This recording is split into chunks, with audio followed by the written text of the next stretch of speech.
Hello, welcome to this video tutorial. This is all about how to give your essay structure. I'm going to be focusing on a 20-mark division of labour from paper 2, just so you can have a little bit of a see how to tackle that question and how to answer it. So why is good structure of an answer important? Well, to get the idea, it's always good to check out the mark scheme. Specifically, if we have a little bit of a look at the top bands to see exactly what the examiner is expecting to see. And as I've stolen this question from a legacy or an old exam question, I've basically just mocked up a mark scheme, which is pretty easy to do. As you'll see, they'll start to follow the same structure.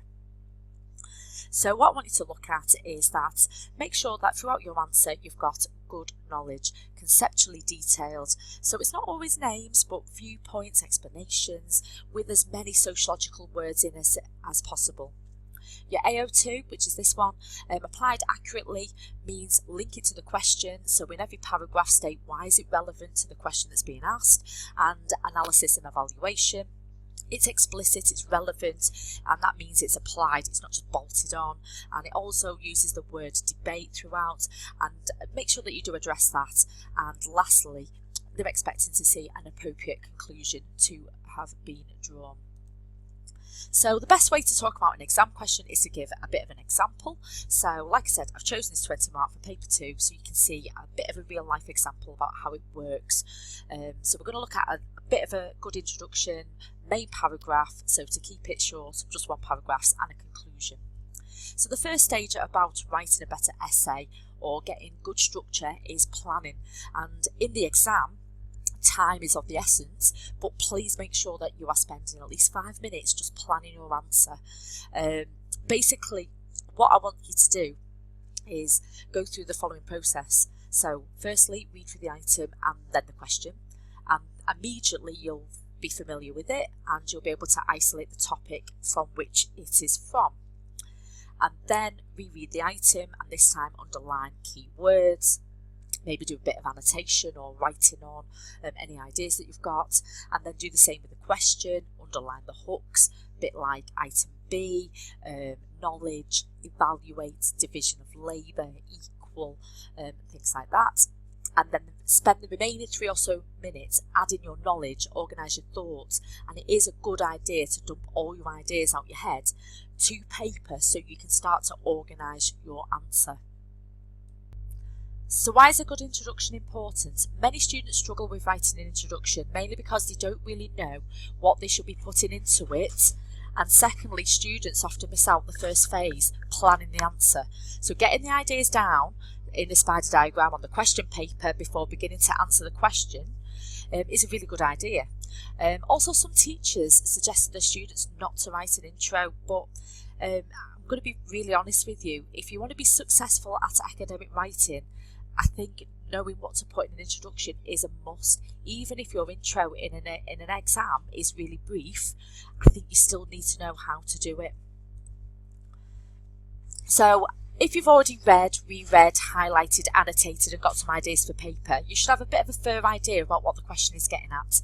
So in writing your introduction, you should be able to show the examiner, firstly, what the question is getting at, and a brief structure or outline or map that the reader is going to follow. So here is a little bit of a nod to the head teacher here. She uses context, content, and line of arguments, and she agrees that the intro should be no longer than 4 or 5 sentences. The mark scheme usually uses the word debate, so I tend to use context, content, debate rather than line of argument. It's basically potato, to be honest with you. So here's an intro in action, a student that has written it on a recent assessment, and I just thought that I'd just share it with you. So the student follows recommended 4 or 5 sentences and has included the 3 component parts: context, a bit about content, and a little bit about the debate. So just to split it up, you've got wider knowledge of the division of labour, applied early keywords, a little bit of a definition. Content, we've got some names in there, a little bit about a link to the question, march of progress view. If you'd have noticed, that bit was in the item, so the rest of the item as well. And then also the debate. This is the signal to the examiner. The student is aware about the AO3.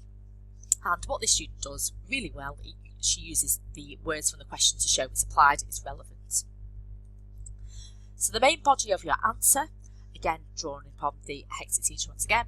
You should aim for 3 to 4 main points, addressing different elements of the question. Some points may be from the item, others from your knowledge, and it will give you a good breadth of knowledge of the topic area, but it will also give you the opportunity to explain each fully, showing analysis and evaluation, and making sure that you are linking to the question. Remember, you've only got 30 minutes to answer this question, and already nearly 10 minutes has probably passed. So paragraph structure. So I'm drawing on a multitude of sources that I've acquired over the 10 years that I've been teaching, and different teachers apply different structures. I've come across Peck, Pequa, Pale, PAE, etc. And again, the hectic teacher does it well, and probably the closest one that I would use, and I call it the P structure.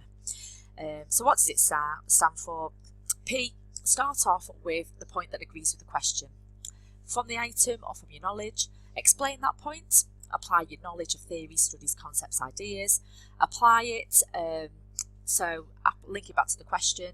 Comment, is it a solid explanation? If you looked at it from a different angle, would the explanation change? This is where you might do a little bit of analysis and evaluate.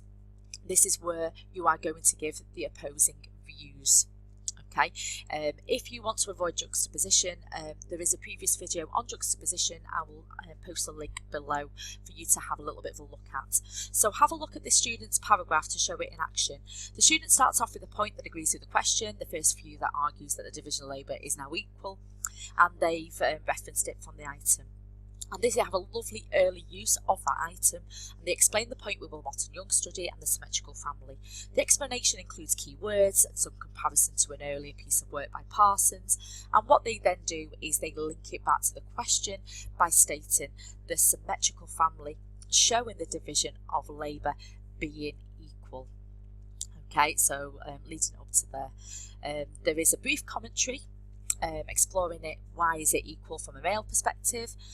So it's easier for men to do because of labour saving devices, but also from a female perspective, it's quicker so they can take part in paid work.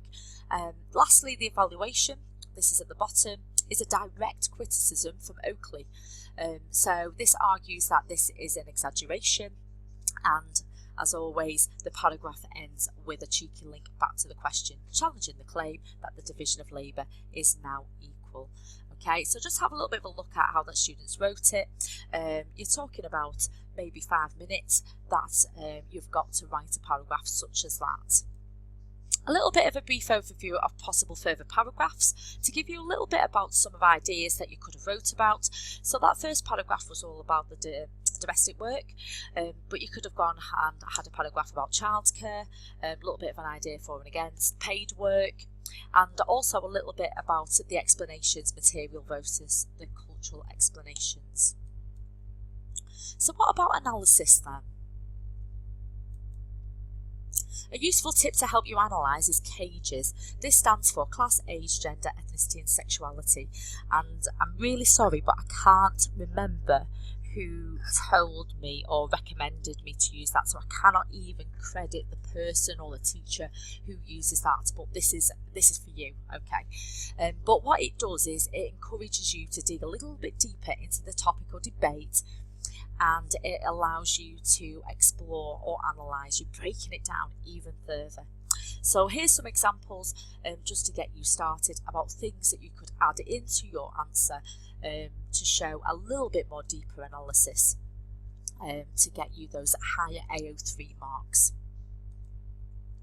Lastly, the main part of the answer is to bring it into the conclusion. And again, the hectic teacher, once again, 4 to 5 sentences max, and under no circumstances add any new information.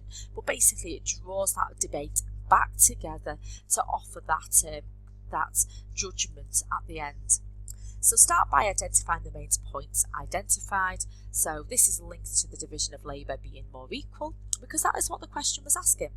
And then refer to the debate. Well, is it actually equal or not? And this student has come to a reasoned conclusion. Yes, it is more equal, but we're not quite there. So to conclude, make sure you've got an intro, main part and conclusion. Make sure your structure is consistent. We use the piece paragraphs. Skills are equally balanced throughout. And some references for you to note: Hectic Teacher, absolutely brilliant, just check out her website. And also I used Brian Greetham's How to Write Better Essays to give you a little bit of a nod to academic writing. But thank you as always for watching. If you found it useful, please click like. Any questions, any comments, pop them below. Check out other videos such as how to avoid juxtaposition, how to use the item, and the next video that I aim to do is a 20-mark theory for A-level paper 3. That's what I would like to be doing. But thank you again, massive. Okay, have a great day, and I shall see you again soon.